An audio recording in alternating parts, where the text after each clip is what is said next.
Sina hakika Mzee Sarungi angekuwepo juzi tulipotangaziwa kwamba mechi ya dabi kati ya Simba na Yanga imeahirishwa, angereact namna gani?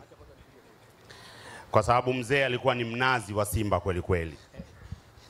Lakini naamini asingekubali upuuzi wowote ule wa kuifanya ligi yetu ionekane haina maana na inaendeshwa na vilabu viwili tu kati ya vilabu 20 ambavyo vinashiriki kwenye ligi. Na naamini angewakaripia viongozi wa ligi na viongozi wa timu zetu hizi mbili.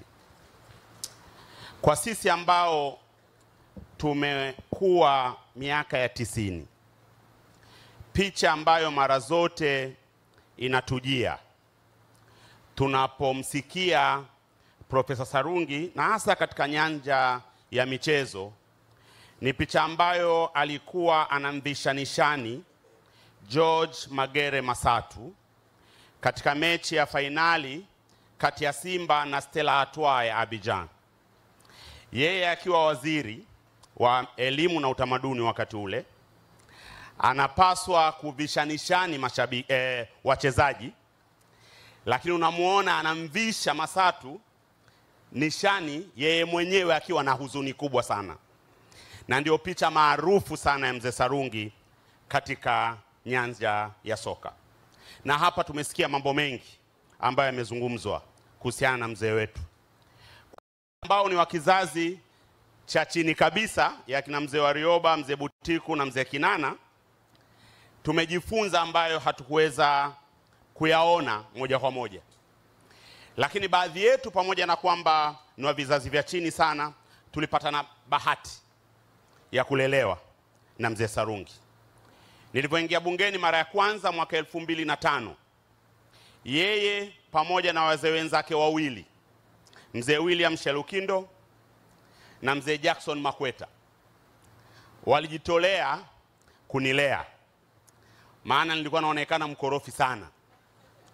Kwa mwingine Mzee Sarungi na Mzee Makweta, nikiwa nimemaliza kuzungumza bungeni, wananipeleka kantini ya bunge. Mmoja amenishika mkono huu, mwingine mkono huu. Wananikalisha. Wanaanza kunieleza, hiki ulichoongea sivyo. Wewe kama kiongozi unapaswa uchague maneno. Unapaswa kuongea hivi. Kwa hakuwa tu mlezi kwa watu ambao amewafundisha au kwa kina Veronica. Alikuwa mlezi kwa kila mtu ambaye aliweza kutokea katika maisha yake. Na maelezo ambayo yametolewa hapa na wazee wenzake, madaktari wenzake na viongozi wengine yanaonyesha Mzee Sarungi alikuwa ni mtu wa namna gani. Na tunaweza tukaamua kama taifa kuenzi mashujaa wetu au kuacha mashujaa wetu wapite tu. Na Profesa Muhongo hapa amezungumza kwa namna ambayo kama watu wa Moi wasipomuenzi kwa Moi, basi wao Mara watamuenzi kule Mara.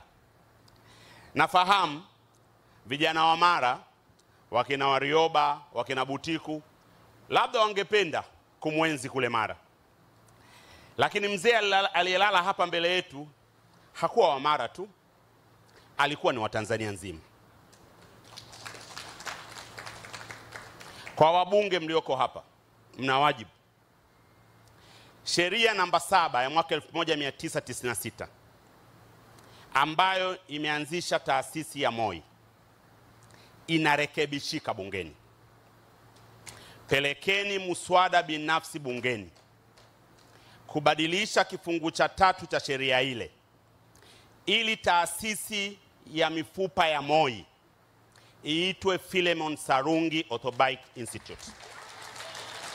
Hii ndio njia ambayo tunaweza kuenzi wazee wetu haya ambao wameshiriki kwa mikono yao kulijenga taifa hili.